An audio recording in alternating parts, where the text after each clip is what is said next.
Dr. Betty Edwards stared at the drawing in her hands, completely baffled.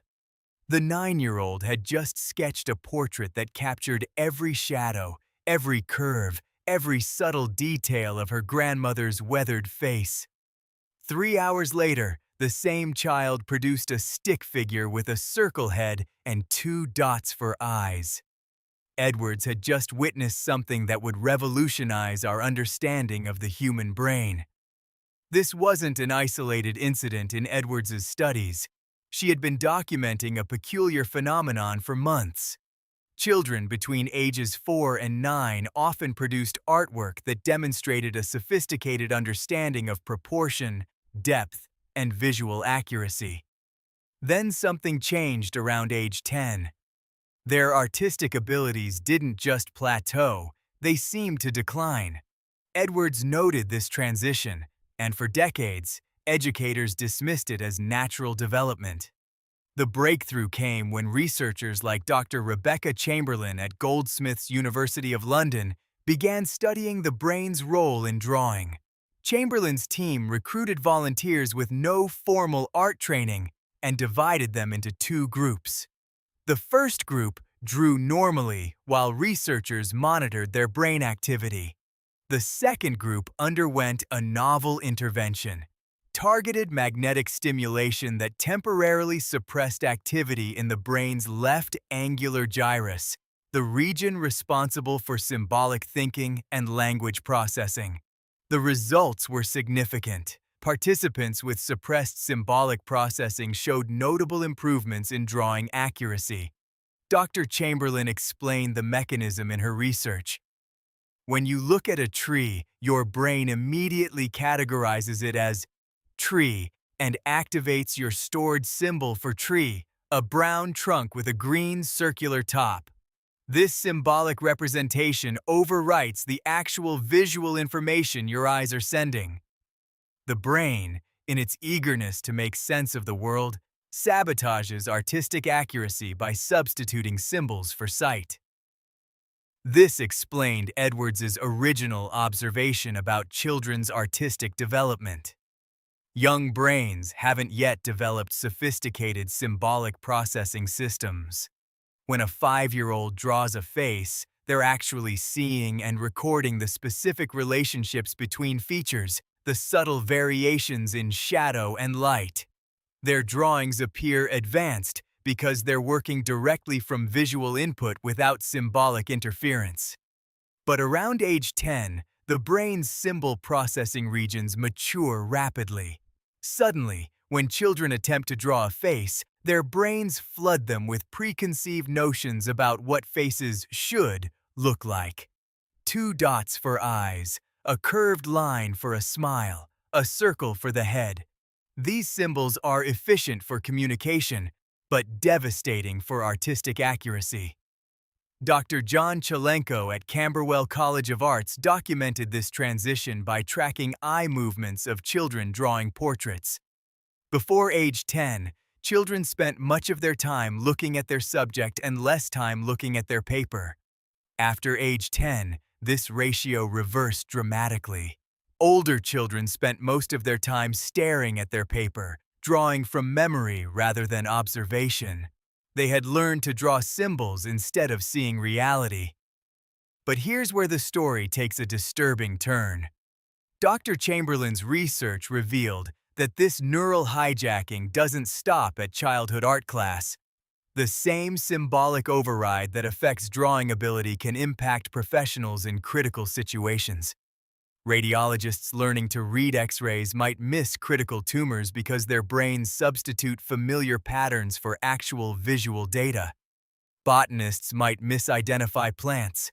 Geologists might overlook warning signs in rock formations. All victims of the same neural interference that turns a child's masterpiece into stick figures. Dr. Sarah Martinez, a radiology resident, was struggling. Despite perfect test scores and months of intensive training, she missed fractures in pediatric X-rays. Her supervising physician tried something radical. He covered all patient information and medical history, stripping away every contextual clue that could trigger symbolic thinking. Within 2 weeks, Martinez's diagnostic accuracy improved significantly. Her brain had been sabotaging her with preconceived patterns. The discovery was so unsettling that medical schools began questioning training protocols. Meanwhile, art schools worldwide were exploring teaching methods that challenge symbolic thinking. At the Rhode Island School of Design, first-year students spend entire semesters drawing subjects upside down, forcing their brains to process pure visual relationships instead of symbolic representations. Professor Michael Chen reports that students who complete this training show measurably different brain activation patterns when drawing, with increased activity in visual cortex regions and decreased interference from symbolic processing areas. You've experienced this neural battle yourself, probably without realizing it. The next time you attempt to draw a bicycle from memory, notice how your brain floods you with symbolic components. 2 circles for wheels, a triangle for the frame, handlebars on top. But when you actually look at a real bicycle, you'll see the wheels aren't perfect circles, the frame isn't a simple triangle, and the spatial relationships are far more complex than your symbols suggest. Edwards developed her famous drawing on the right side of the brain methodology specifically to combat symbolic interference. Her exercises, drawing negative spaces, copying images upside down, creating contour drawings without looking at the paper, all serve the same purpose, forcing the brain to process visual information directly rather than through symbolic filters.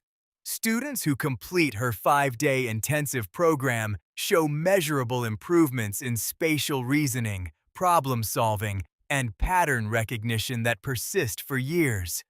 The research has profound implications for understanding human perception itself. Dr. Alvaro Pascual Leone at Harvard Medical School used transcranial magnetic stimulation to temporarily enhance visual processing while suppressing symbolic thinking in healthy volunteers. Participants reported experiencing the world with startling clarity, noticing subtle color variations, spatial relationships, and visual details they had never perceived before. One participant described it as seeing the world like a 5-year-old again. Modern neuroscience has identified the specific brain networks responsible for this perceptual interference. The default mode network, which includes regions like the angular gyrus and posterior cingulate cortex, constantly generates predictions about sensory input based on stored memories and symbolic associations. This system evolved to help humans quickly categorize threats and opportunities, but it creates a fundamental barrier to accurate visual perception. The solution isn't to eliminate symbolic thinking. That would be neurologically impossible and functionally devastating. Instead, researchers are developing training protocols that teach people to consciously switch between symbolic and visual processing modes. Dr. Chamberlain's ongoing research explores how people can learn to modulate activity in these competing brain networks through targeted meditation and attention training. The artistic implications are revolutionary, but the broader applications may be even more significant.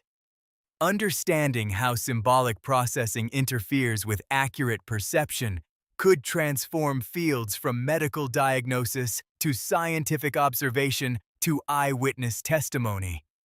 We're not just learning to draw better, we're learning to see reality more clearly. Your brain is fighting you right now, substituting symbols for sight, patterns for perception. The question isn't whether you can learn to draw, it's whether you can learn to truly see. And that might change everything about how you experience the world around you. What other abilities has your brain been sabotaging without you knowing?